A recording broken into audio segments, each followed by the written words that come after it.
where we're excited to be with you here. We have some very special guests today, and as you can see on the screen, we got the famous chicken songwriter, Brother Michael. Hi, everybody.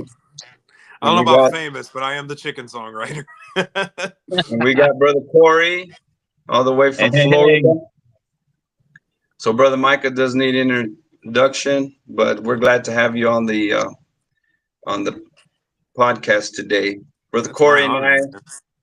yeah, we really respect and we really love Brother Micah. We appreciate his ministry to kids. And as you all know, we've been having a good summer. We've been going through camps and VBSs, and everybody's trying to get back to get ready for the fall. And so we're just excited to be back on. I know we missed what, maybe a month or two, Brother Corey? Uh, Maybe more like 3 or 4 months, but who's counting? Uh, but yeah, I mean, it's been an exciting summer. My brother Mo and myself, we've been traveling and ministering in camps and rallies and all sorts of stuff. We're molding the classroom inside and out. So, but we're excited to sit down and with brother Micah and roll out a brand new episode for you guys today. Yeah. Brother Micah just came back from Canada. What's in Canada, bro? Oh, yes, indeed. So I was in Niagara, which that's like the most quintessential place in Canada. I think because that's where Niagara Falls is. So I was technically in a city called St. Catharines. It was that's where Niagara, like that entire area is. Um, so I was in Ontario, which is like I think it's the most populated province in Canada. But I was doing let's see, I was there for 5 days, 6 days. I let's see. So I did two separate events for the same church. It was it's called the New Life Church of Niagara's. Um, Brother Ken Pollard is the pastor there. It was a phenomenal experience. It was very different. I didn't really know what to expect because I'd never been to Canada, and like it is very similar to America. There was like some stark cultural differences there just because of the government situation and stuff going on over there. But like yeah, I whenever I went there, I flew into Buffalo and he had to drive me across the border, and passport and everything. But yeah, it was so that Sunday I was there from Sunday to Friday. So Sunday I did like they had like a friends and family day where people brought their friends and neighbors and their family members to church, and I did like a kid service for them. I did my two puppets that I always start off with, and from there I did so that Monday through Friday was there it was like a VBS. They called it kids camp. And it was the theme of it was really cool. It was called Created, and they actually built an entire fountain and they put it up on the platform. It looks like they try to make it look like the Garden of Eden. So like they put like a tarp inside of this big container, and they put like fake leaves and animals and stuff and rocks all around it, and they put live goldfish in this fountain, and they allowed kids to come up and up there and stuff. But yeah, it was such a cool experience because I didn't know this. Honestly, I didn't know much about Canada before really going there, because you know how it is in America. We're only focused on what's going on here, but over there, Canada is taking in a lot of refugees right now. With so there's a lot of stuff going on in Jamaica and of course Ukraine, with the war going on there. There's a lot of like people from South America that were at this church. He said that over 30 nationalities went to his church. And Wow. I was very surprised to see that, because like I just didn't know that about Canada. I didn't know that they were taking in refugees and stuff. And so a lot of these kids, they're speaking English as a second language. They a lot of them came from like crazy situations over in their home countries. I met one child. He was from Ukraine, and they came to Canada because of the war. I met another kid. He said that they left 2 months before the war started, so he dodged a bullet there apparently. Wow. And then they had some kids from Jamaica. They left because of the situation going on with their government. They wanted a better life. I met one kid from Venezuela, I believe. He actually, so according to the pastor and all that, they said that him and his family walked from Venezuela to America. They walked / rode buses all the way to Canada. They walked across the Niagara Falls to get to where they were. So it was just a lot of these kids had insane situations. They were like, they took a little bit of warming up to get to prayer, obviously, just because like the things that they've been through a lot more than the average child would. So like, but it was such a good experience. They loved the puppets. It's like, if those of y'all who don't know that are watching this, I mostly do ventriloquism whenever I do kid services. And because like, I don't know, I find that I connect better with kids that way. Like I tell this all the time, but I'm a 6 foot tall, large grown man. Like, I'm the very definition of what these kids would call stranger danger, right? Like, their mom or dad would be like, nah, let's, on the street, they're like, yeah, don't get too close. But and so like so I don't blame kids for getting intimidated by me. I am like much larger than them. And so I'm like, okay, I get the puppets are my way of like getting on their level, I guess. Every kids ministry, as you guys know, everybody finds their niche. For me, that's what it was. It's just like pulling out these characters. And so like, yeah, every time I'd pull out the puppets, which is pretty common. Like they like, most of the time children don't like immediately come to me and talk to me whenever I first come to a church. And then whenever the service is done, I pull out the puppets. That's whenever they flock. They're like, oh yeah, I want to talk to the guy, talk to the puppets or whatever. So yeah, it was an amazing experience. I got to see the Niagara Falls, which are a lot bigger than, I haven't been talking for so long. I just realized, I'm so sorry. I'll finish that up. But I got to see the Niagara Falls. They have like an amusement park next to the falls. I can't remember. I think it's called Clifton Hill or something like that. And they have like a Ferris wheel that like, it's really big. It's about, they built it to be as tall as the Niagara Falls. So if you get in there, it goes really high. It goes, you can see all of the city of St. Catharines and the Niagara Falls and that thing. And it was really beautiful. It was a beautiful place. The people are super nice.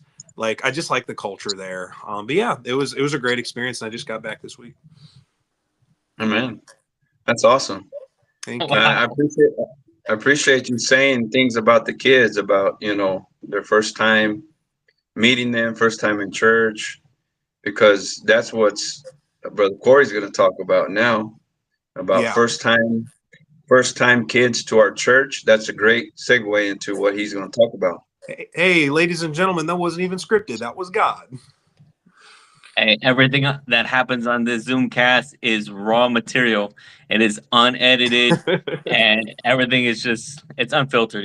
We just have fun. Yep. But yeah, I mean, we talk about molding the classroom, and when we think about that with molding the classroom, we think about molding like the kids that are already there. Like, sometimes we get so caught up in the kids that are faithful, the kids that are there every single week, and we don't give that much attention to the new kids.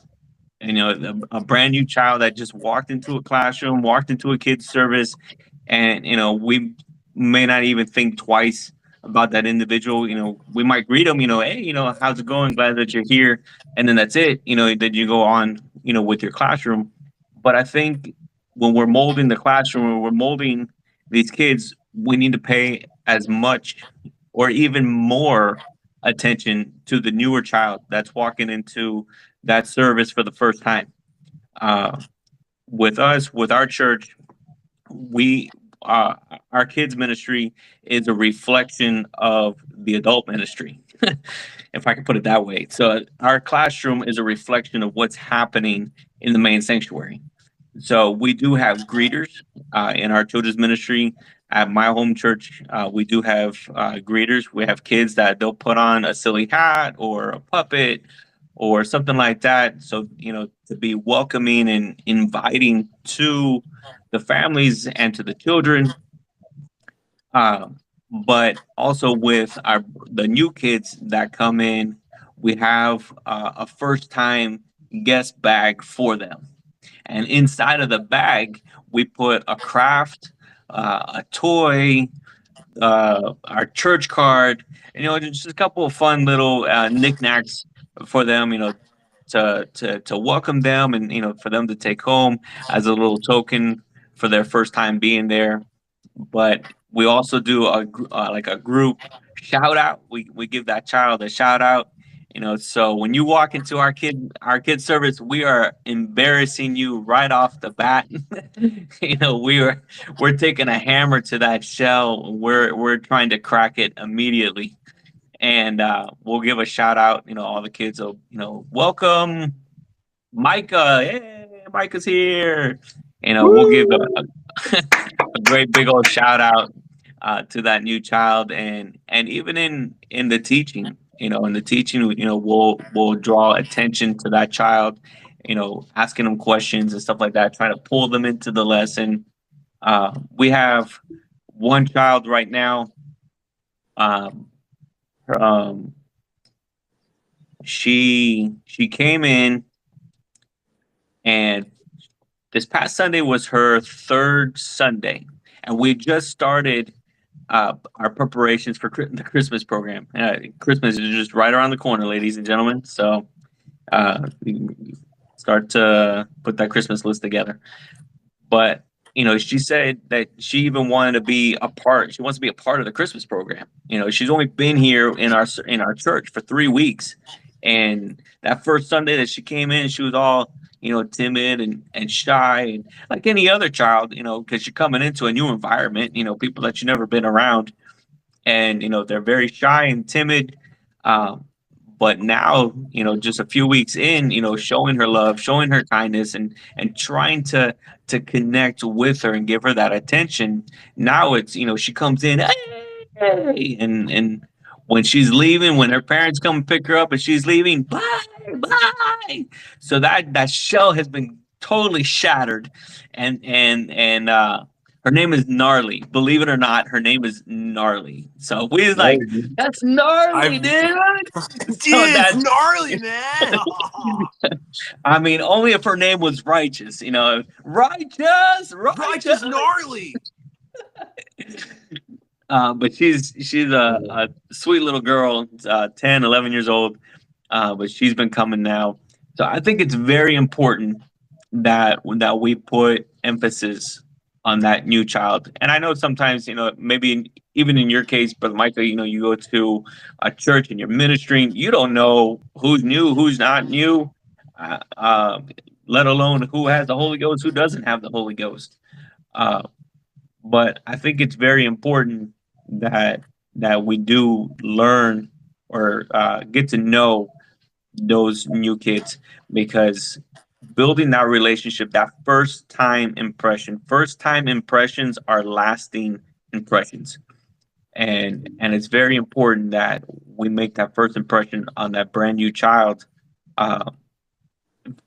because you don't know. I mean, for one, we don't know what that child is going through in their life and what they go home to, but we also don't know if that child is going to come back the next week.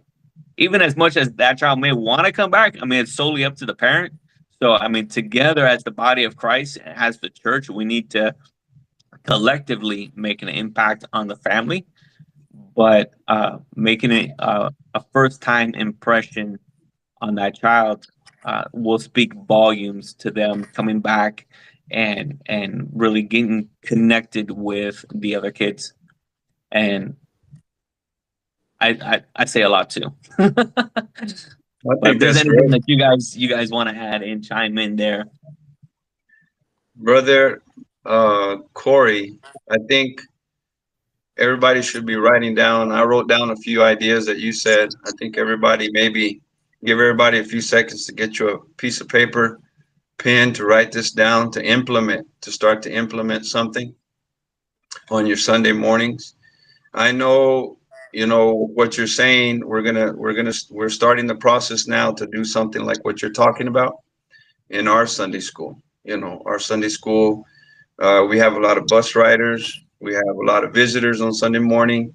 So I think this is very important to be able to keep children, to be able to keep them in the local church. But I think just another element to add to what you just said, I like what Brother Micah said about just having something to get the kids to, you know, to get closer to you, to get closer to God, having puppets, having events. Those things draw kids, but when they get there, there has to be a one-on-one connection. They've got to feel valued and that they got to feel that they belong there. I think that's, if we do this intentionally, every kid will feel like they belong in your church because you're doing it with that purpose, to keep them. But I think just another element too is like you said, Brother Corey, um, when you said maybe it's their first and last time there. What about if it's their first and last time there? The altar call, the one-on-one praying with children is probably the element that we need to add to the process. They're in their service, they're hearing the teaching, they're being recognized or being given these gifts, but now comes the real gift, right? Comes the Holy Ghost. And so I believe that every kids church should have an altar service that's connected to Mhm. that process to get Right. these kids, to the altar. Our team is very good at that. Our team is very good at connecting with kids one on one. We had a new visitor. We knew he was going to come, and one of our Sunday school teachers connected with him real good and just prayed with him accordingly at the altar. And he prayed with him specifically because he knew his need. And this little boy, man, he just opened up to our volunteer leader. He opened up at the altar, got a good touch of God. But you see, he did a one-on-one. And then after you focus on the altar, making sure the kids receive a blessing in the altar and receive the Holy Ghost. I like to do this. I'm usually the person that just comes right behind all the process and tells the family, can I give y'all a Bible study? Can I give the kids a 4-week Bible study? Uh, and you know what? This happened this week where some new kids came in, their families coming to church, brand new. I said, I'll buy pizza. I'll come to your home. I'll do a Bible study. That's just another element. So, Brother Mike, I don't know if you have any more ideas. I know you do probably to add to all of this mixture here. Yeah, I guess my perspective comes mostly as an evangelist, because that's really where I spend most of my time. I am the children's pastor at my church, but like because of my evangelism schedule, like I have to make as much do with the little time as I do have at my home church. But like as far as like the getting children on your side, I think that so I'm actually working on a presentation right now for like whenever I do children's ministry conferences and stuff. I have one for my section that I'm doing this Saturday, and so I've been developing that. But I guess like because that's fresh on my mind, I could just talk about what's on there. But like I have a presentation that I'm doing two of them. My first one is called Attention Getters. And so like what I'm doing is I just like we're starting off the conference with something fun, but it's also like practical where it's like, okay, teachers, if you need better like illusions or like methods to get hooks for your classroom, you're getting the kids' attention on you, then like, yeah, I'm going to be showing them like some illusions that I've found online that are like really user friendly, that kind of stuff. And also I'm bringing out some puppets, like some cheap puppets that they can get for themselves, how they can use them. You don't have to be a ventriloquist to use puppets, like just showing all this kind of stuff to the people. But like I end it with this, like, because up on the screen, I'm going to have a PowerPoint that says like illusions, puppets, games, like all this stuff. I'm going to be going down the list. And then the last one says you. And so like, I mean, y'all did really touch on this, but like, the best way to get a child's attention is to be yourself and to be sincere. And I tell people this all the time. like I actually was having a conversation with someone who is in music ministry, and she was asking me actually like how I have so many friends. Because like I was, you know, I'm 24, and she's like, how do you have so many friends? Like most 24-year-olds don't. And I'm like, you know, all of my friends are children's ministers. I found, I just find that the children's ministry community is just so sincere, because like you have to be, you can't be artificial in this ministry. Unfortunately, there are some ministries where like you can kind of ride on talent a little bit, which is, and I think eventually they get phased out, because God, that's how God works. Like God only wants those that have their heart completely in it. You're not going to succeed in any ministry in the long run if you don't have your heart in it and you don't have your heart in the right place. But I think that there's some ministries where you can coast a lot farther with just talent, but like kids ministry, that you can't do it, because it's like kids can sense fake from a mile away.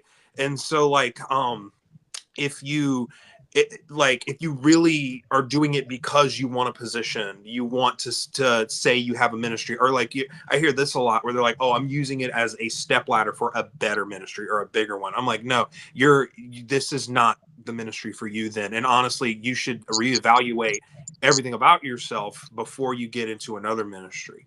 Yep. And so like the back to like this is a rabbit trail, but like back to what I was saying, like you're really like do not discount your abilities. And like even if you're like, well, I'm not like Brother Moises, I'm not a great preacher, or I'm not like Brother Eddie Gordon, who's our friend, the children's director in Louisiana, like I can't do giant balloons and put kids in them and do all these illusions and stuff. But like I like to use this example. I remember I was doing a kid service in Texas with some friends of mine, and like we had all gotten together and went to this church, and we had these kids come in. It was two very young girls, and I'm not a very like soft-spoken person. I'm extremely loud and blunt, and so I go up to these kids. I'm like, "Who's excited for the kids service?" You know, like I'm just super exuberant, and these two girls look at me like I'm going to eat them. Like they're just like, like I just scared the wits out of them. And but like I have a friend of mine, her name's Liliana. She's one of the children's pastors at a church in Evangeline, Louisiana. But so she comes up, and she's a very tender-hearted, soft-spoken, quiet person. And she comes up to these girls, and she's like, "Hi, I'd like to lead y'all to your seat. It's okay, like you can come with me." And they immediately took to her, you know. And so like, and I remember later we were just having a conversation, and she was just like, I feel like sometimes I get left out because I can't juggle, I can't do tricks or whatever. And I'm just like, yeah, but Liliana, I watched you reach kids that I could not, because they needed that softer approach. You know, like everybody is needed. All personalities are needed in kids ministry. You don't need to be like somebody who can walk on a tightrope in order to work with kids. But yeah, just like as long as you are honest, you're sincere, you very effectively communicate to these kids that you like, you're on their side, you show them love. It doesn't hurt to learn a few tricks or whatever. It doesn't hurt for you to learn puppets, but like really at the end of the day, I remember somebody told me this years ago, and I'll never forget it. He told me, he said, nobody's going to care about what you have to say until they care about you. So like whenever you are, whenever you're preaching, or you're doing like what you were talking about, Brother Alvarez, it's like the meat of what you're doing is, yes, it is getting them prayed through. It is teaching them this lesson or whatever. Like that is the goal. But like, as long as you encompass that with love, you don't immediately approach children berating them or just Bible thumping to them. You introduce it as like, and you clearly communicate, I'm here for you. The reason why I'm teaching this lesson is not to just like show you that you're a sinner and you're a bad person. I'm here to show you that like this is just what life is all about. This is what God needs us to do. At the same time, you give them love, you give them games, you give them fun.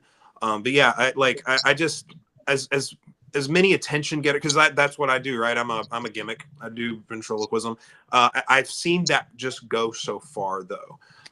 Whenever I do kids services, um, I don't just preach and dip.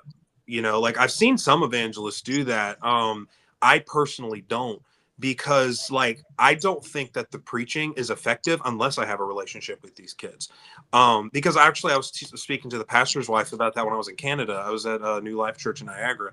The pastor's wife was just like, I like how like after, because my preaching was during the morning. It was from like 9:30 to 10:15 or something like that, and then like I was technically done for the day. The camp lasted till 1 p.m. every day, and she was just like, I like that you stayed and you helped out, you talked with the kids, you played games with them. I was just like, yeah, because that's part of the job, you know. Like it's not if you just want a pulpit, again, don't get into this ministry. Like it is about having relationships with these kids. Like what I'm doing up on that platform doesn't matter unless like I have conversations with these kids. I get to a church, if I'm just doing a 1-day service, I get there an hour early. I talk with the kids, you know. I make sure to socialize with the families as soon as I leave. Excuse me, before I leave. So yeah, it like do not discount you as a person whenever you're doing children's ministry. That is the best attention getter you can give. Wow, That's awesome. that's a lot of good stuff in there. Thank you. Yep. I'm very long-winded. I apologize. My dad's a pastor, so I learned it from him. We're gonna give you some questions, brother. You Yeah. wanna go ahead, brother Corey, or you want me to do the questions I got? I mean, I can do the questions I got now. I mean, brother Micah, you know, we have you on here for multiple reasons. Now, you are a jack of all trades. You know, there are a couple of topics that we do want to talk with you. That's kind of on our heart today. Um, Brother Moises, he's gonna talk with you about um, kids with special needs, and Yeah. I think that's huge. You know, when we talk about reaching kids, um, those are kids that we cannot discount. You know, just because they're a little different, you know, we can't just push them off to the side. You know, they're a child of God too. They're a soul worth reaching. So that's something that Brother Moises, he has some questions for you. But before we dive into that, you are also a puppet master, the ventriloquist, and I think that's pretty awesome. You know, Thank you. I know puppets can be a little obsolete right now, and even I do puppets as well, but the puppets that I bring out are the black light puppets. So Those are cool. what I have is full size, you know, body puppets, and they're black Oh lights. man. So that's the avenue that I've taken with puppets. I do have an interest in ventriloquism. I started to practice, and I was not consistent. Yeah, that's the key. Yeah, consistency is definitely key. What I want to ask you, the first question I want to ask you is how how did you get involved with puppets? Like, what led you to get involved with puppetry? Yeah, so honestly, it's not what a lot of people expect when they ask me that question. So like when I was 15 years old, we actually had a really bad natural disaster happen. So I'm from the Baton Rouge area in Louisiana. I'm from a little town called Livingston, and in 2016, we actually had a 3-day storm that resulted in a flood that absolutely wiped out on our entire area. It spread all the way down to Lafayette. Our friend brother Broussard, he actually was affected by this flood as well. He lost his whole business because of it. We went underwater. But for me, yeah, I lost my house and my church. I remember I was 15 at the time. Like I would go outside and like water was all the way up in my yard. It was flooding. It flooded like some places really bad. Like the water went all the way up to about like 5 feet where I was. There was a lot of churches that lost everything. It was a terrible time. I remember whenever the water finally went down, we ran. We went to Mississippi for a little while. we came back and the entire like just everything smelled like just the whole city smelled like mold. And then like everybody was throwing their stuff out on the side of the road. It looked like a third world country when I was out there. It was terrible. We almost died getting out. It was a really bad situation. But at the time we were just staying wherever we could until the government gave us housing, and we started living with my grandmother. She was she didn't flood. Like when she was one of the very few, she lived in one of the very few neighborhoods that didn't flood.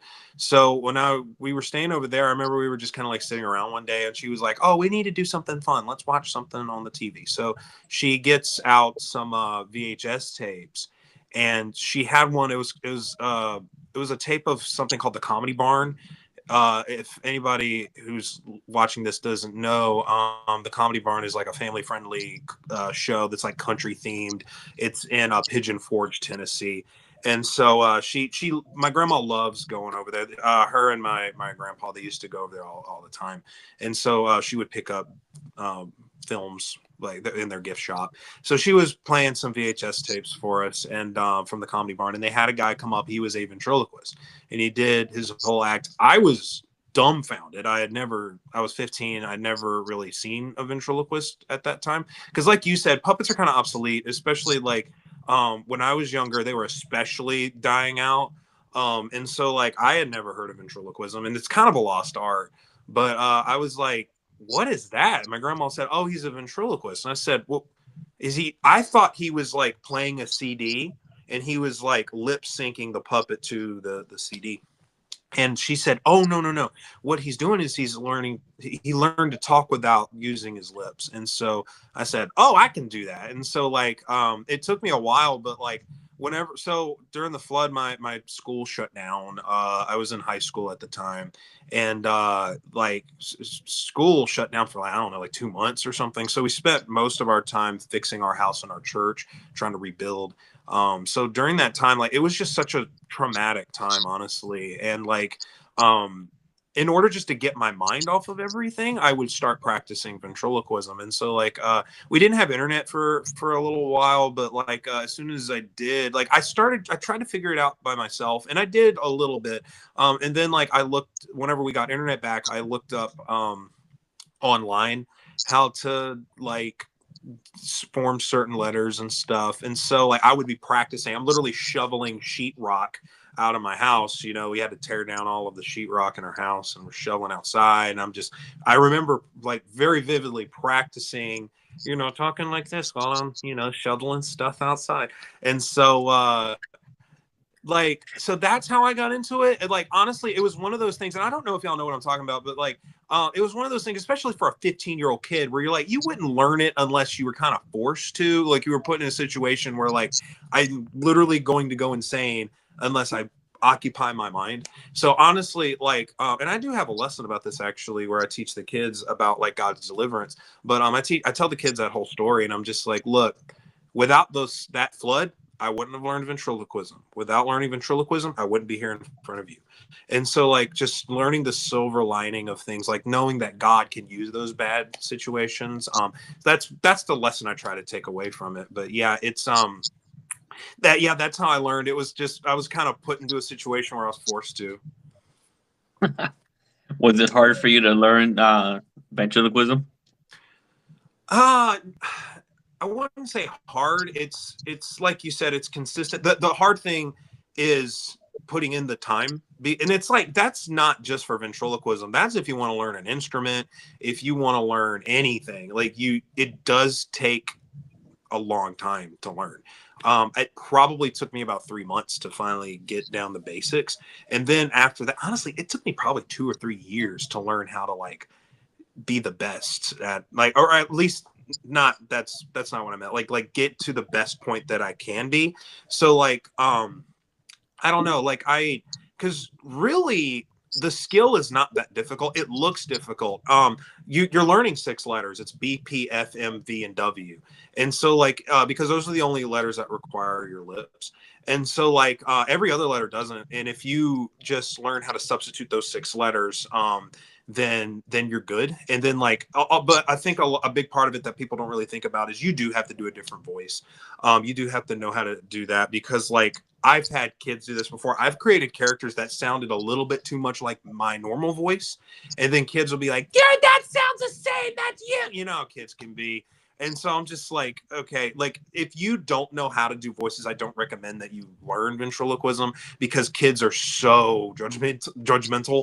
But like, if you can do at least one voice, like just something different than what you can normally do, yeah, then like just do one puppet, you know. But yeah, and then I mean that's my personal opinion, but like yeah, it's not difficult, it's just tedious. Like I guess that's a word for it. It's just it takes a long time. But like it's not as hard as it looks. Yeah. When I first got into church, one of the first ministries that I got involved with was puppetry. They just put me in the kids ministry with the puppet team, and just up there, just I love that. doing the best that I can. But eventually the sister that was there leading the puppet team, she trained me. She trained me how to move the puppet like how you would actually be talking, and she taught me how to make puppets. Now I haven't made a puppet in a very long time, so I would have to go back to the University of YouTube to find out how to make a puppet. But I actually I still have the puppet today, the one that she showed me how to make. It's actually a blacklight puppet. We use him a lot. He's orange with white hair. So I mean, I think puppets is I think it's fun. It might be a dying breed, a dying ministry, with puppets. But if you can find a fun way to do puppets like ventriloquism or black lights or doing silly voices, using puppets as skits, it doesn't necessarily have to be a song, but I mean, you can write a script, and bring the puppets out that way. So I think there's a lot of different fun things that you can still do with puppets to make it fun for the kids. Yeah, like I think that the reason why it became a dying art is because like because I remember whenever I was very young, like puppets were everywhere. You couldn't go to a kid's service where they didn't have them. I think people got burnt out on them because like that's what churches would do. And I think that a lot of churches like they started like not really focusing on the quality of the puppetry, which like with kids, I think with the introduction of the internet, kids like notice a lot more than like they did whenever I was younger. And so like kids now are they're pumped with like the best stuff Hollywood has to offer. And so like if you're putting on a puppet show where the puppets look like this, like they're staring up at the ceiling, it's very obviously somebody back there, then the kids are like, they don't have to watch you. Like, because I've seen this before where like parents, I'm in the middle of doing a service, and these parents are like handing their kids cell phones, and which like, oh, it's so aggravating, which that's a whole other soapbox for another day. But like and so like I guess like my point of bringing that up is like kids don't necessarily have to watch you, they're not forced to. And so like especially in our culture that just does not really revere church as much anymore. And so like I think like because kids started noticing, especially churches like because they're not the Muppets, right? They're not like professionals. These kids started to kind of like get bored with it. And also puppetry is very expensive. It is and a lot of these puppet companies shut down because like I have puppets now that I bought years ago. Their company shut down. I can't get another one if I wanted to.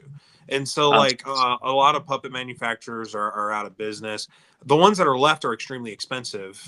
They're great companies, don't get me wrong, but like I do like support them. I do buy stuff from them. One of my favorites is Steve Axtell, who Brother Gordon buys puppets from too.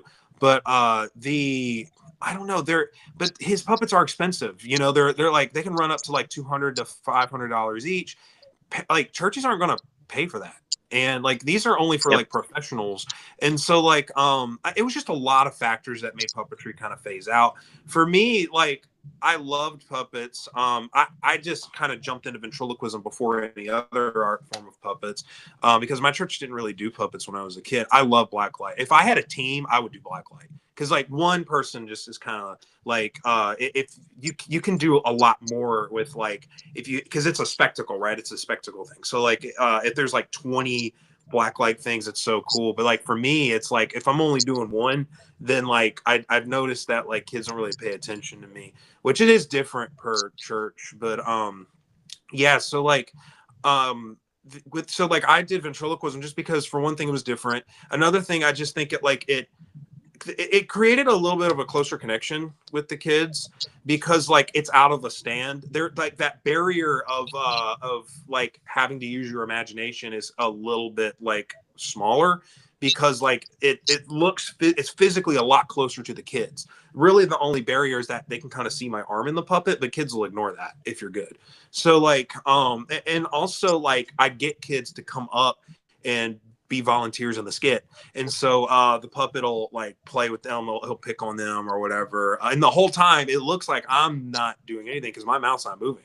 So like yeah, it's ventriloquism is just a lot more of an intimate form of puppetry. It's a lot longer to learn, but like it really does, like I tell people all the time, I'm like, puppets are living cartoon characters. Like kids, we are living in a culture that's like commercialized more than any culture in America in the past. So like this generation is so focused on, what I mean by that, they're so focused on like video games, the characters in video games. When I was a kid, if you liked video game characters, you were a nerd and you got picked on or whatever. Like that was how I was as a kid. But like now it's the norm. Like if you like Mario, if you like Minecraft or Pokemon or whatever, you're cool. When I was a kid, that was you know, you kept that to yourself.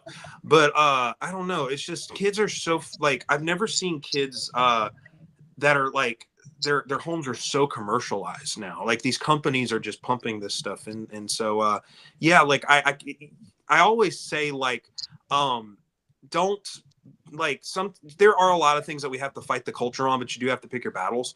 And so like for that, it's like you're not going to change it. You're not, like, no matter how much you want to, you're not going to change it. Like it's one of those things where if you can't beat them, join them. Do it church oriented. So it's like I make these characters that like are just as good as what they're watching on TV. Well, that's the goal anyway. And they get attached to them. It's something that's actually good for them, something that'll teach them biblical morals and stuff. I make YouTube videos for them to watch, and because that's where they're on, right? And like I'm whenever I go up at these churches, like I work very hard on these characters. I take it very seriously. Like my puppets, what I usually do is if I get a new one, I don't introduce them until about like 6 months to a year. During that time, I'm writing skits and I'm working on the character, and I'm like, okay, what do I want you to be? You know, like, okay, what makes you different than the other puppets? You know, I don't want, all these puppets have extremely different personalities. They all have different archetypes. They all have different struggles. And like, I remember when I actually preached kids camp in New York last year, and it was in Rochester. And I remember one of the moms came up to me, and like, I had never had this happen to me before until that point, but she like gave me an analysis of what's going on up on that platform. And she was saying like, you know what I like about your puppets? They're not super Christian. And I went, wait, what? And she went, oh, wait, what I mean by that is that they're flawed. Like she said that a lot of kids media, the characters are scrubbed clean to the point where like they're not relatable or like they're not like entertaining. But she said that your characters, like, they have a struggle, like there is a plot, there is a conflict going on here. You know, like every one of my skits that I write, I have the puppet come out and like they're struggling with something, or like they are doing the object lesson, but they don't understand the lesson. They get frustrated, whatever, and the kids have to help them out. It not only gets the kids involved, but it also like exhibits to kids it's okay to have flaws. It's okay to like to acknowledge that you're struggling, like you're not perfect. But whenever we bring it to God, and we work together, that's whenever we come out on the other side. And so I was just like, you get me. Thank you, lady. Thank you so much. I've never had anybody get me, but I was just like, because honestly, I never thought about it that way. And I was like, yeah, I mean, it's like if you do puppets, you do have to work hard on these characters. You got to make sure their personalities are big, and like don't make two puppets the same. Just like make them a character that like you would have liked to watch as a kid. And like that's whenever the effectiveness will come out. So real quick, my phone is like really low on battery. I'm gonna go get my charger real quick. I'm going to be listening because like I am so sorry. I came on here with like 90% battery. I think this app is like draining my battery. So I'm gonna be right back. I'm gonna hook up my phone. But if y'all want to like add something, you can. I'll be right back. Yeah, we can.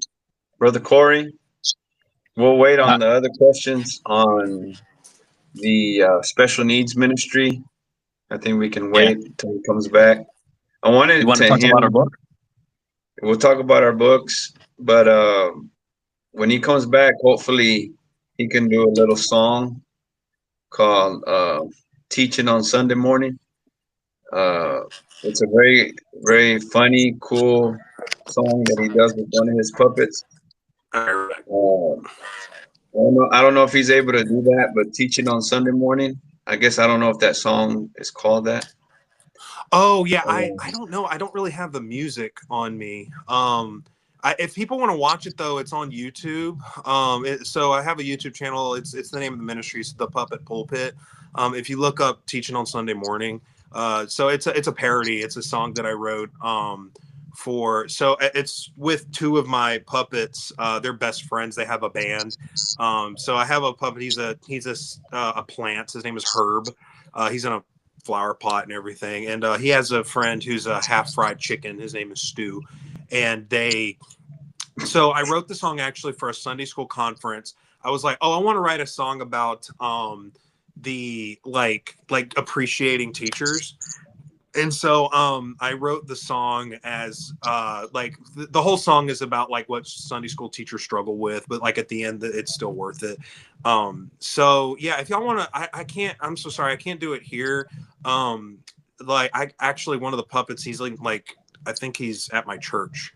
So he's Who not. do you got right there with you? Who's the two puppets you have with you right there? I have some. Let's see.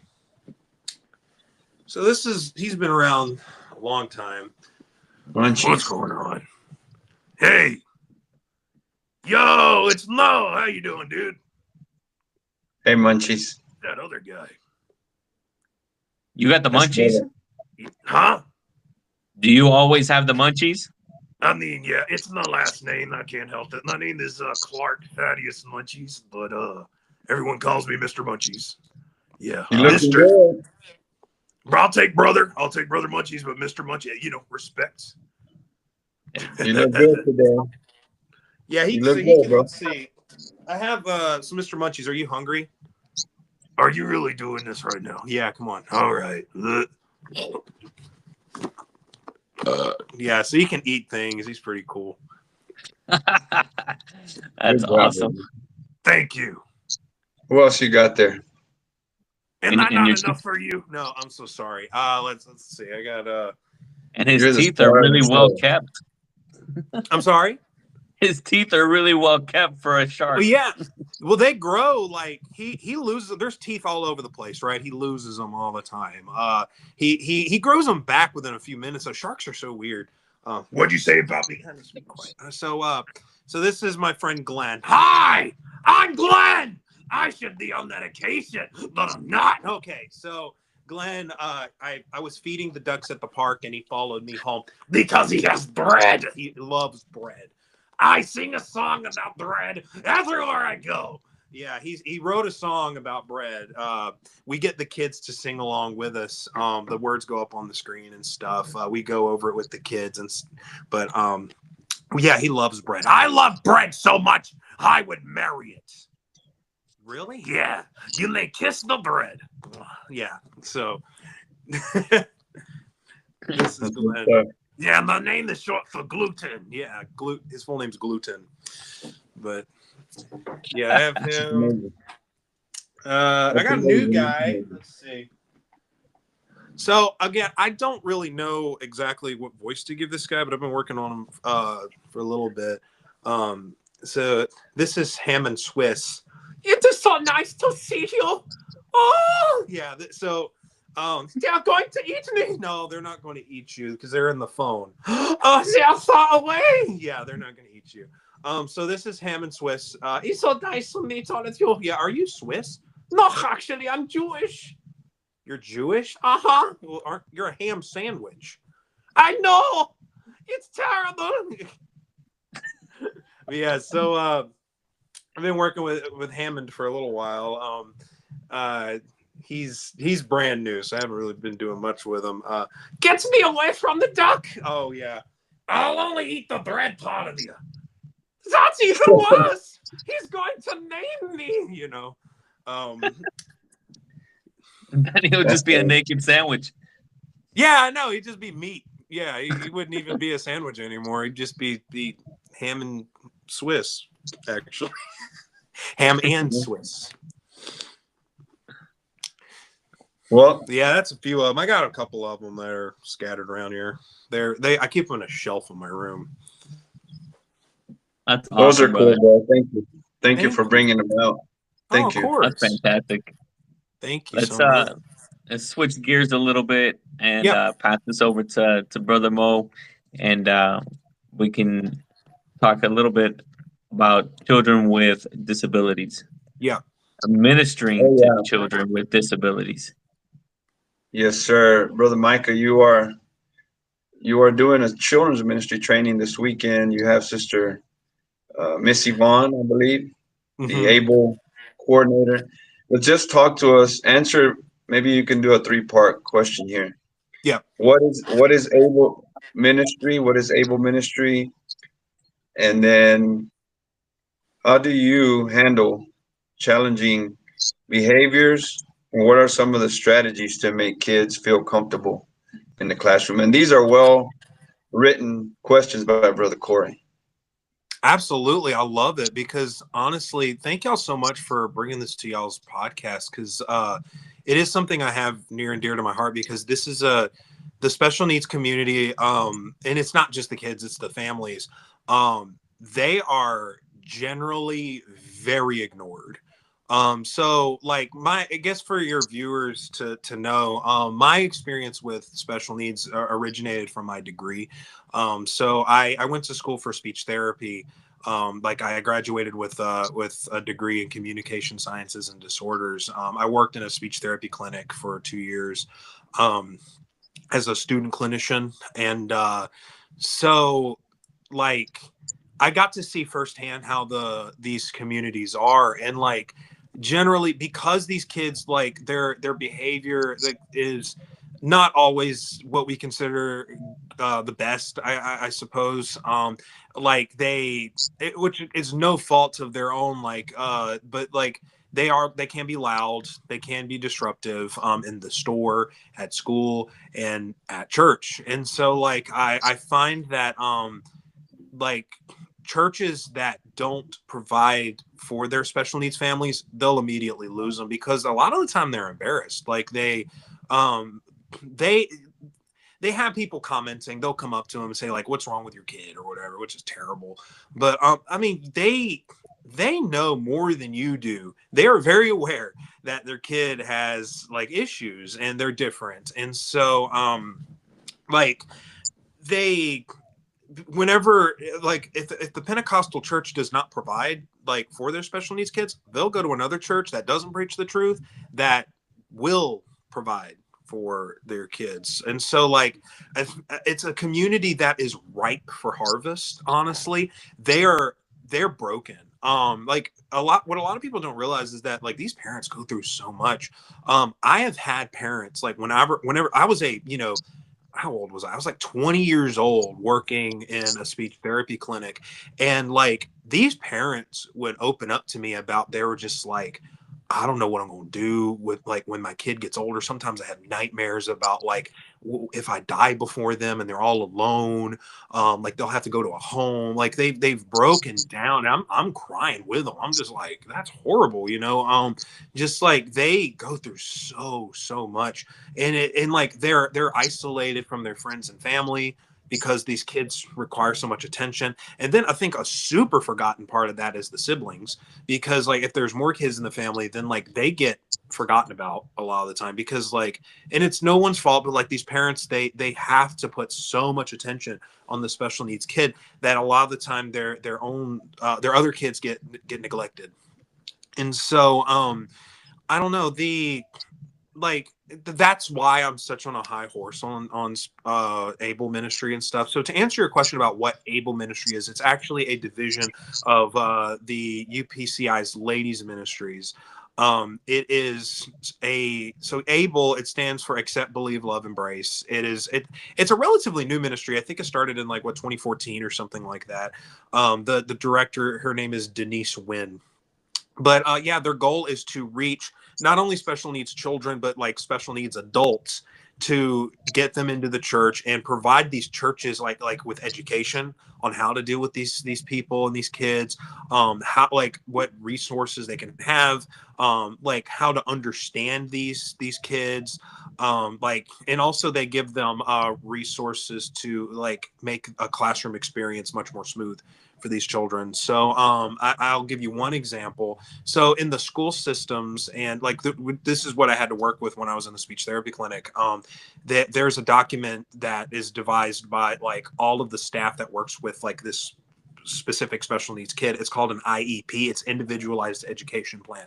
And so what the IEP does, it's like you have the let's say there's a special needs kid that comes to the school, they get tested so that they can like be educated in this school. They bring in the teachers, parents, counselors, speech therapists, behavioral therapists, whatever. They have all these people that are relevant to this case. They come together and they create this document to be like, okay, what are the goals for this kid?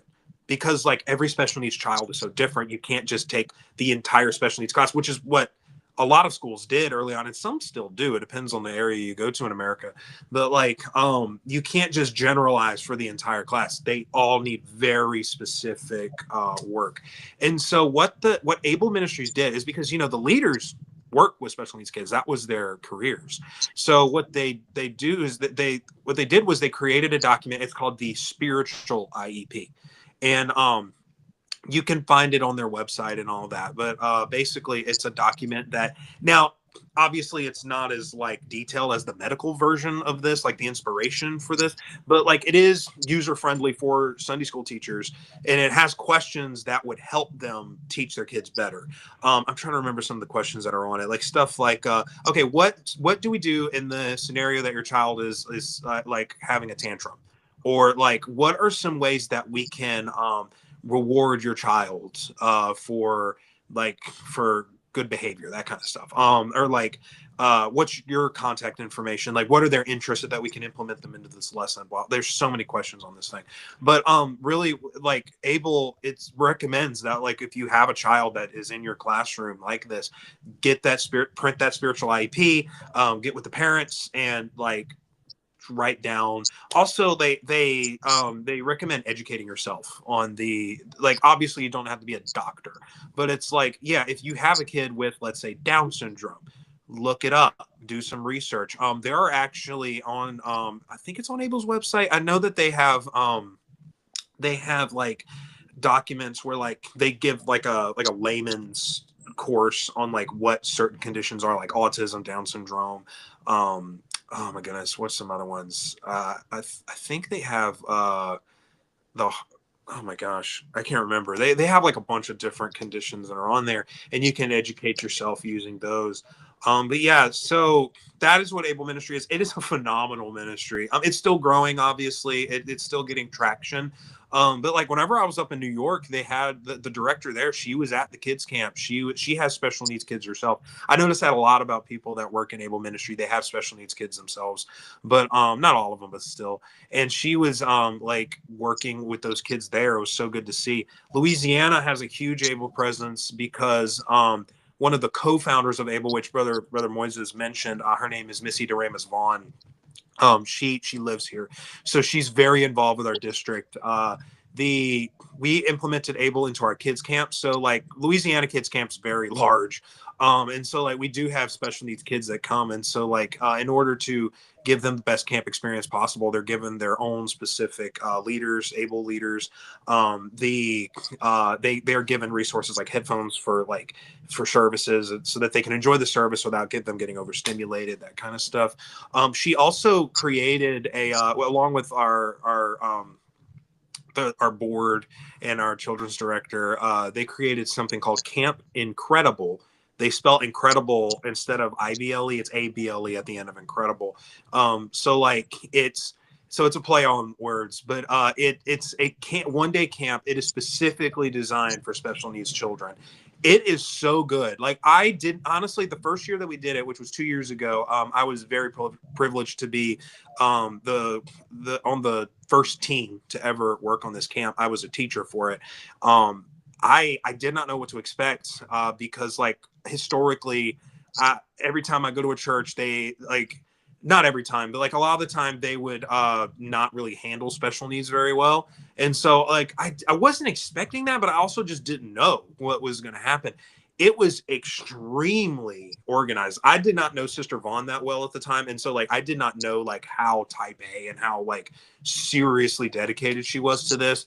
The camp is actually, so there was 8 sections of our side building called the DCC. It's like it's a pretty big building on the side of our tabernacle. And so we had the camp in there, and the kids were put in groups and they were rotated counterclockwise around. So each group was each station in the DCC was blocked off by these soundproof walls. And so like the kids would go to these dividers every hour or so. Oh wait, no, it wasn't every hour. It was like every 20, 30 minutes, something like that. Yeah, an hour is a long time. That's crazy. But yeah, they would go around, and it's a very good camp. We still do it in Louisiana. It like we did it again this year. So yeah, that's what Able is doing now. Louisiana was the first district to do that, and we have other districts that are wanting to do it too. Sister Vaughn's incredible. Sister Wynn is too. I've never had the pleasure of meeting her, but she is incredible as well. And so like that, I tell you all this so that because a lot of people don't know what's going on with that. And so like, if you're listening to this and watching this, yeah, that is what Able Ministry is. As far as like, what was the second question? It was like how to, I'm so sorry. I'll let you read that. Handle challenging behaviors.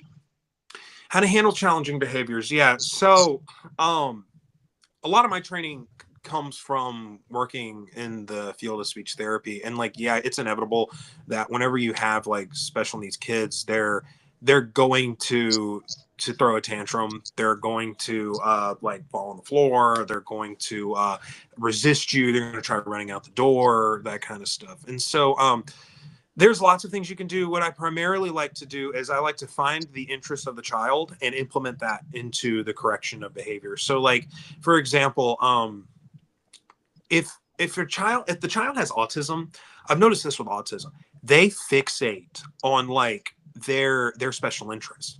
So if it's dinosaurs, they know everything about dinosaurs, literally everything about dinosaurs. A lot of autistic kids are like, even if they have like some social skill issues, they're incredibly brilliant, which a lot of people want to dismiss them because of their social issues. But like 9 times out of 10, an autistic child is incredibly smart. You just would never know it unless you talked with them. And so like, let's say you have an autistic child in your class, they're not responding well at all. They're screaming, trying to run out the door. They want mom. Let's say you made a spiritual IEP. You look at it and it says, oh, he likes dinosaurs. Okay. try to implement that into the lesson. You're like, hey, buddy, you want to be a dinosaur or get out a dinosaur toy? Hey, you want to play with this dinosaur? I remember actually at Camp Incredible. This was my first year at Camp Incredible.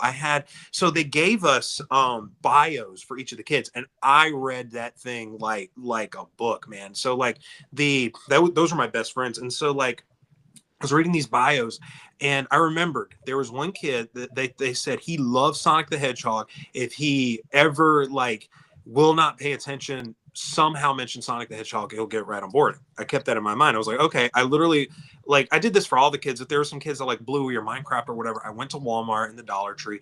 I bought little toys of each of the characters and I put them in a bag. I was like, all right, we'll see how this goes. So, and I'm glad I did that, because I was teaching Noah in the Ark, and I was doing this activity where I was giving each of these kids these little animals, and they would play with them, and they would pretend to be that animal as we get on the Ark. And this one kid, he had autism, very brilliant kid, but he was done. He was burnt out. He was just tired. He wanted to go to mom. Would not respond. Very loud, very disruptive. And so I remembered him from the bios. He loved Sonic, and so I reach into my bag. I put the Sonic toy in my fist. I'll go up to him. I'm like, hey, man, like, I want you to be an animal for the activity. I don't want to. I want to go home. I said, well, what if I let you be a hedgehog? And he looked at me and he went, what kind of hedgehog? I said, you know what hedgehog? And I pulled out Sonic. He was on my hand. He went, ah! So he grabbed Sonic, and he was into it now because I implemented his interest into the lesson. So like, yeah, okay, Sonic the Hedgehog, I don't know if y'all have ever seen him. He's a cartoon, he's a video game character, he's a fast little guy. He looks like an alien. Like, it doesn't look anything like a hedgehog. And like, you know, and so like where some teachers would be like, oh, this isn't Noah's Ark. Who cares? It like, this is a child's imagination. Like, like if it gets the lesson across, if he's not going to be a little tiger or something, a realistic animal, let him be Sonic, you know? And so like we were making up how like Sonic would run onto the boat and he would run across the water, you know, stuff like that, because that's the character. He's super fast. That's why his name's Sonic. And so like I don't know, just like implementing their interest into your activity. A lot of kids, they like, of autistic kids, they like horses. And it doesn't just apply to autism, like Down syndrome, a lot of the time they're like that too. A lot of times it's with snacks, with kids on the spectrum or with special needs. So like if you give them rewards through like you find out from the parent, okay, what are their favorite snacks? Obviously don't just give them snacks willy-nilly, because they could be allergic and you don't know. That's why we communicate with parents, right? So that's why I recommend, even if you don't have a spiritual IEP, have those general things written down so that you can refer to them later and be like, oh, they're allergic to peanuts. Cool. Don't give them peanut related snacks. Right. But if you find out like what they like, if the kid likes, I don't know, pretzels, have some pretzels on hand to give to them, you know? So yeah, like as with kids in general, like we can't punish them. We can't like there's no corporal punishment that can come from us, obviously, and that 100% doesn't work with special needs kids. So it's like and I think a lot of people, they're like, especially down in the South, that's how they were raised, you know, they don't really know how to respond to misbehavior outside of that. And so I remember whenever I was in speech therapy, they just taught us to redirect in those positive reinforcement, right? It's where you give them something for correcting a behavior instead of punishing them until that behavior is gone. That's just not an option when you work with special needs anyway. And like, so, yeah, I just, the correcting misbehavior is not as, it takes a little longer. Sometimes it means getting away from the group. Sometimes it means like getting an extra hand in your class to like take over for the kids while you take this one child to the side. You get them in a quieter place. You get them like to like calm down. I remember at Camp Incredible, which we use these in the speech therapy clinic as well, but they had a quiet room that was full of sensory devices. So these were things that allowed the kids to like quiet down. They allowed them to calm down and get them into a comfortable place. So a lot of special needs kids have something called vegetative reflexes. So if you don't know what that is, they are completely normal reflexes that a baby should have. A vegetative reflex, for example, is like a sucking motion. Like you see babies suck on their thumb a lot because like that's how they feed, right? That is a reflex that is normal. But a lot of times special needs kids don't outgrow those. Mentally, you're supposed to. You get to a point where like, okay, I'm not sucking my thumb anymore, right? Because I'm 5 years old. I can grow out of that. Or I'm not sucking on a pacifier, you know? But a lot of these kids, like they'll be 15 years old still sucking on a pacifier, you know, because like they don't get rid of that reflex in their mind. And so what the sensory devices do is they appeal to those reflexes to get them to calm down. An example of a vegetative reflex is a baby having skin to skin contact with the mother, right? That's why as soon as a baby's born, what do? They give it to the mom. So they make the mom they like have that skin to skin contact where they have the baby on her chest. And so like that is a normal thing for a child, like a baby to have. But like a teenager, not so much. You don't want to do that anymore, right? A lot of the times these kids don't lose that. They want to cling to mom. You know, they want to like constantly be on top of you, even though they're so big. So in order to appeal to that reflex without becoming inappropriate, they have something called weighted blankets, which have y'all ever seen those? It's literally a blanket with weights in it. It's exactly what it sounds like. It's heavy, but like you put that on the kid and like it simulates that skin to skin contact where they feel a pressure on top of them, immediately calms some of these kids down. It's crazy. Like I remember the first time I was introduced to them was in the speech therapy clinic. I was just like, there ain't no way these things work. Like, but dude, we put them on top of these kids and they would pass out, you know, like they would love it. And like another thing is like in order to get them transitioning from that blanket back to the group, they have weighted vests. It's the same thing, but it allows the kid to be mobile so that they can go back to lesson, but it still calms them down. So like what they'll do is I'll put the blanket on them as soon as we feel like the kid's calmed down enough, take that off, put the vest on, send them on their way. Eventually we can take that vest off. And then there's like certain sensory chairs. There's like chairs where they can like rock back and forth. There's something called a Peapod sensory chair. It looks like a canoe where they put the kids in it. It has little handles that they can hold the handles and like pull it up against them. Again, it's that vegetative reflex of being held. And so like that calms them down, that kind of stuff. So like those are good resources to look into. If you are watching this and you want to create a special needs ministry at your church, those are good resources to get. They're professionally, these are approved by like, you know, medical organizations, and you can find them on Amazon. They're not cheap, but like you can find them on Amazon. But yeah, those are just some examples that I can think of correcting behavior for special needs kids. Appreciate that, Brother Micah. That's all good information. Of course. This has been a great podcast full of stuff that you probably will have to go back, press rewind, get your notes out, write it again, do it again. But I appreciate all the information that you guys have been giving us. Just a side note here, our church has bought our first handicap bus, and we have brought 2 or 3 adults now that are handicapped, and those 3 adults have been making an impact on their families, where now there's groups of kids coming because of their special needs adult. So that's amazing. Even one child got the Holy Ghost this weekend, because grandson to the lady that rides on her motorized wheelchair. So that's amazing. God is doing something, and thank y'all for bringing these subjects up, for having a passion for these subjects of new children, able ministry, puppet ministry, ventriloquism. Man, I love this. It's great. Thank you. I mean, like you were talking about, like kids coming to church because of a handicapped adult. That's literally what happened at our church. Like whenever we first started our bus ministry, we didn't even know anything about ABLE, but like at the time we had a church van, and my cousin was he was driving that van, picking up people from our church, and he had a special needs lady ride the van, and she was like, "Can I bring some of my friends?" And he was just like, yeah, sure. So, he didn't expect this, but the next week, she invited all of the kids from her neighborhood, like 30 something kids, to go ride on the bus with her to go to church. And we kept those kids for years until COVID happened. So like you said, like, don't discount the special needs adults either. As much as we focus on special needs kids, and we need to, there are special needs adults that need us as well. And they have friends, they have people they pull into the church, they're still souls. Even if, like, we don't encounter them every day, we feel like they're not as,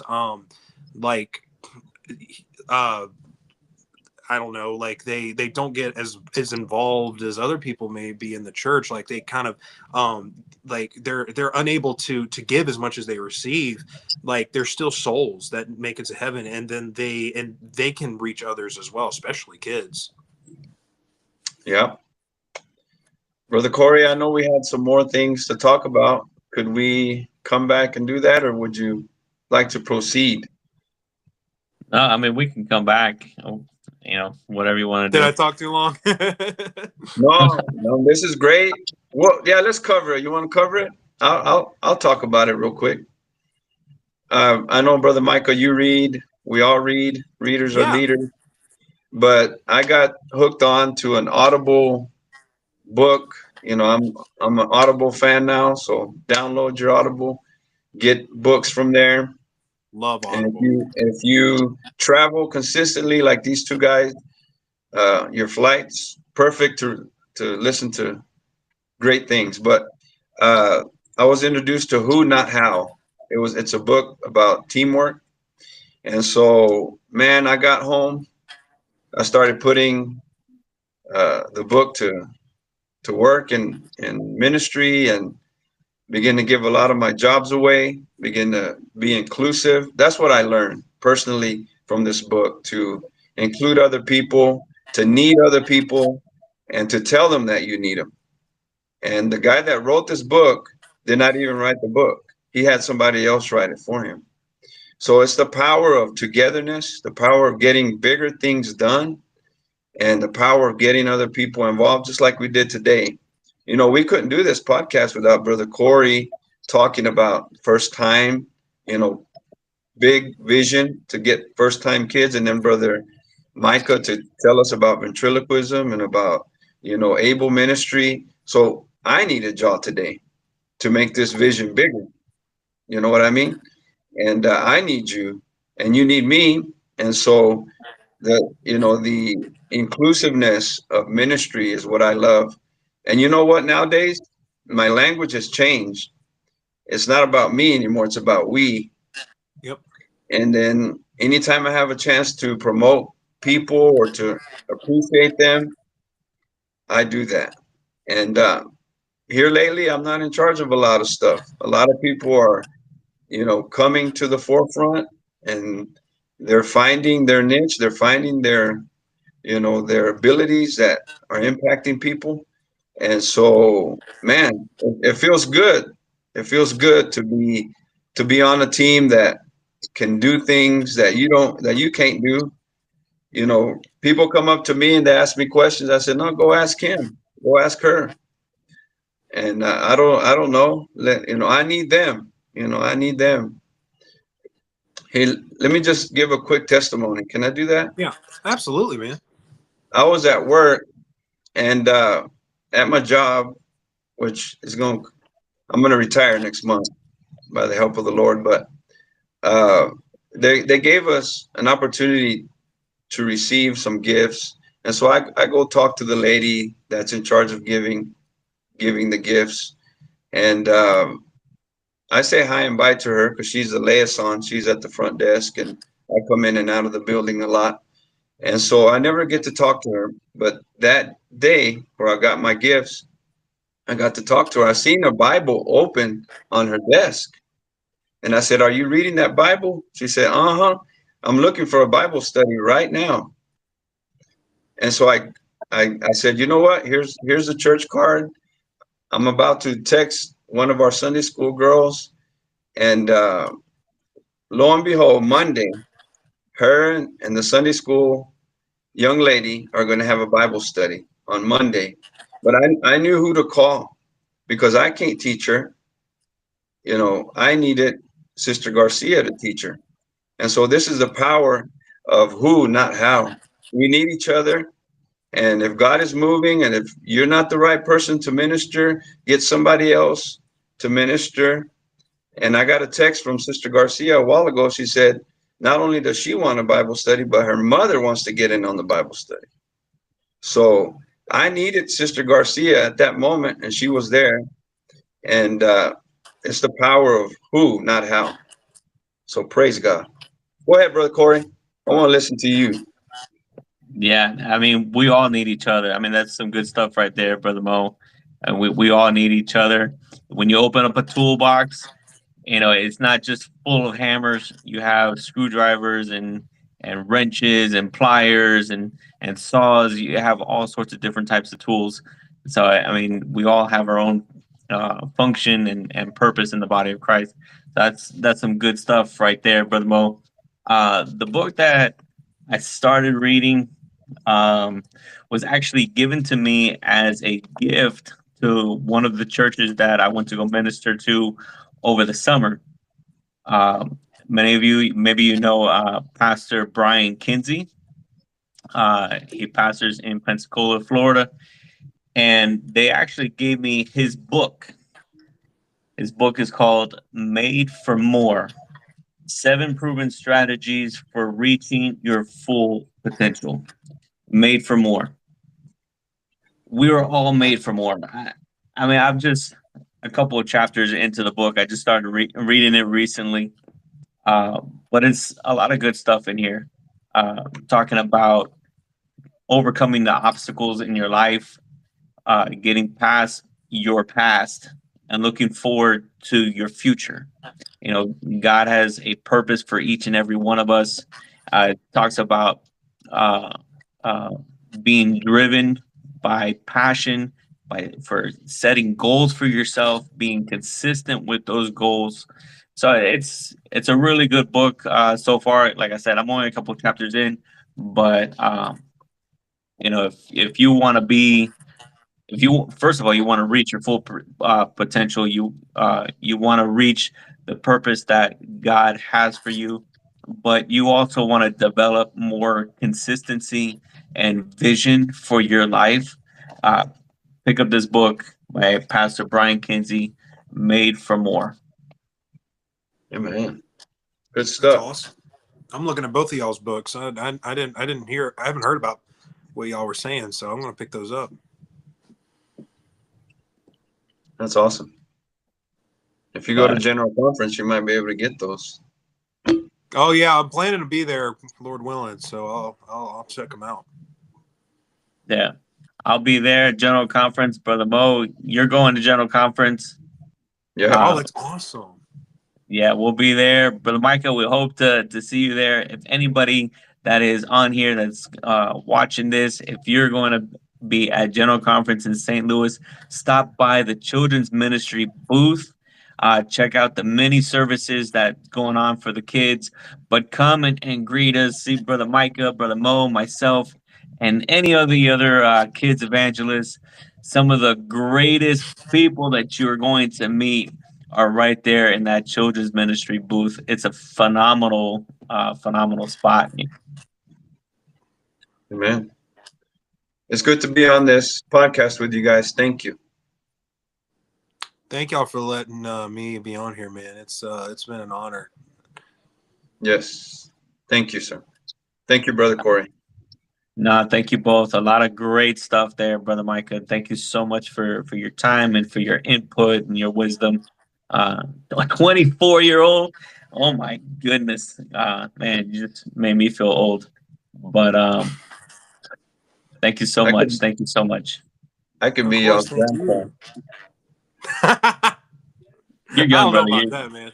You're young. Yeah, you're still young, man. Yeah. Well, you're gonna have to come back and do the song with the grandpa puppet. Oh yeah, man. I gotta figure out how to put like music on this app. That'd be good. Yeah. Or, like, we have to get you back. Here. We have to get you back. Thank everybody for watching this. It's been a good one. Share it with your friends. on social media and get it out there and be blessed. Share the content and get with the program, like my pastor says. Get with the program. Bye, everybody. God Bye. bless. Bye-bye.